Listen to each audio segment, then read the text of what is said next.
नमस्कार, न्यूज़ डंका के बात पते की में आपका स्वागत है।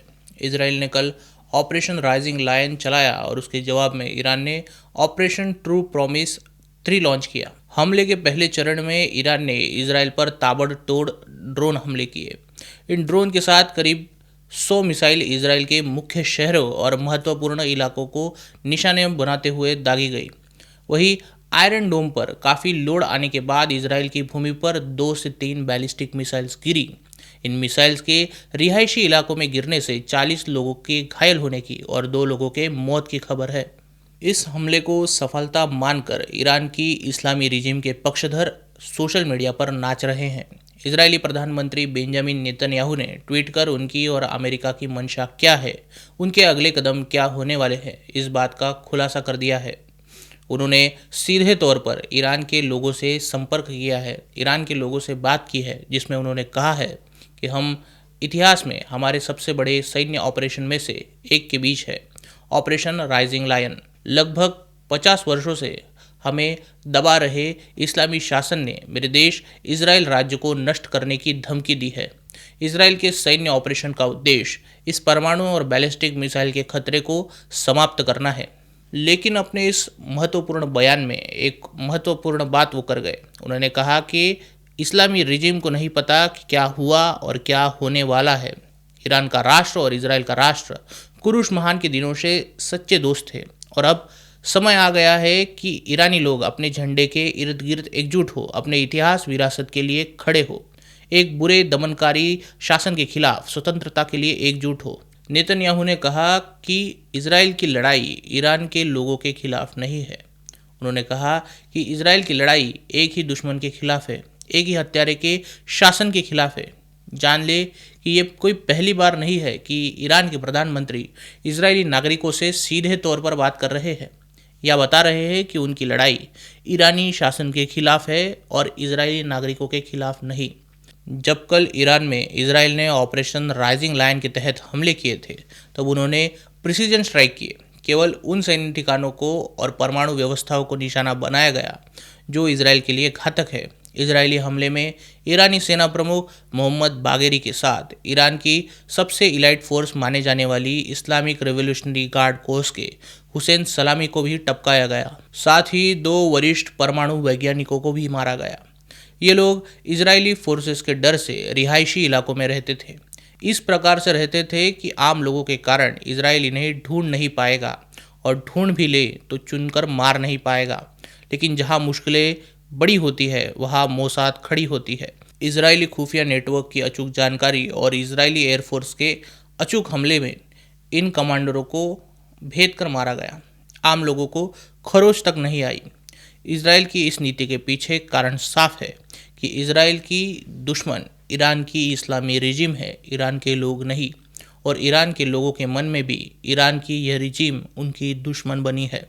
दरअसल ईरान की जनसंख्या करीब 8 से 9 करोड़ के बीच है। इनमें अलग अलग नस्ल के लोग रहते हैं। मूलतः ईरान में 61% पर्शियन है, जिनमें मुख्यतः शिया मुसलमान है। 16% अज़हरी है, 10% कुर्द है, करीब 6% लूर्स है जो झगरोस के पर्वतों में रहते हैं और बाकी 2% बलोच और 2 से 4% अरबी सुन्नी मुस्लिम है। ईरान की पूरी जनसंख्या मुस्लिम होने के बावजूद कुल 60% ईरानी नागरिक ईरान की इस्लामी सत्ता से नाराज़ है। वो इस सत्ता को समय पाते ही पलटना चाहते हैं। ईरान के शाह जब राजगद्दी पर थे उस समय ईरान बेहद लिबरल और प्रोग्रेसिव देश हुआ करता था। इस देश में लोगों को, विशेषतः महिलाओं को स्वतंत्रता थी। पढ़ने लिखने के साथ ही काम करने की आज़ादी थी। हिजाब के बंधन नहीं थे।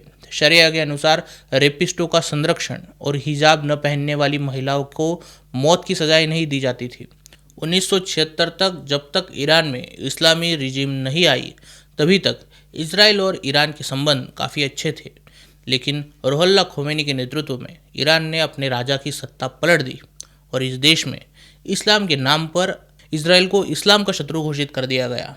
गमान के 2023 के अंतर्राष्ट्रीय सर्वे के अनुसार करीब 80% ईरानी लोग अनेकों कारणों से ईरान की इस्लामी रिजीम से पीछा छुड़वाना चाहते हैं। कुछ लोग ईरान की सेना को पसंद नहीं करते, बड़ी संख्या में इस्लामी शासकों को पसंद नहीं करते।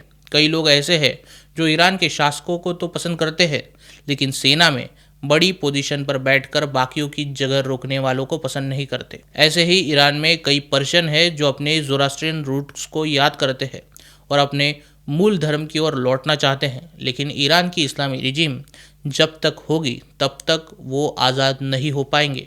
इस प्रकार से जब तक ईरान के आम लोग इजराइल और अमेरिका का साथ नहीं देंगे तब तक खोमेनी की रिजीम नहीं बदल पाएंगे।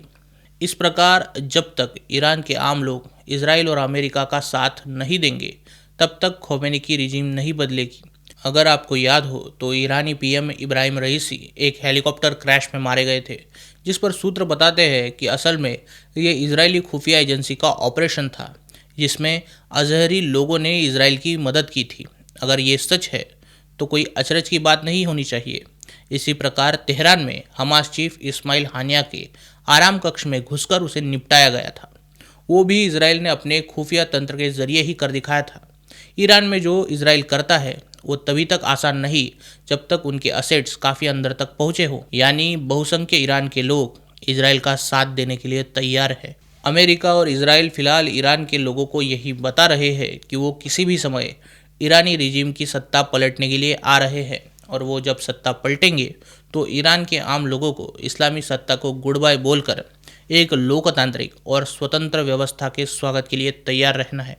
इससे पहले उन्हें ईरान के इस्लामी रिजीम से संघर्ष से निपटने की तैयारी दिखानी होगी।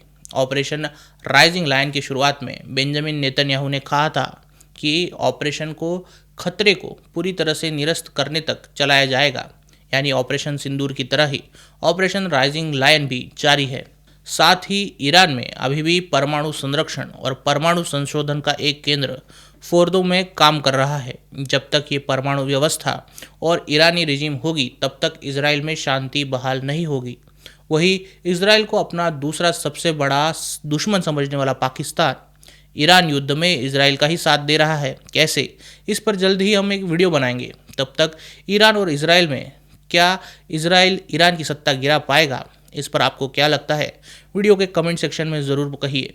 अगर वीडियो अच्छी लगी हो तो इसे लाइक कीजिए और न्यूज़ डंका हिंदी को सब्सक्राइब कीजिए।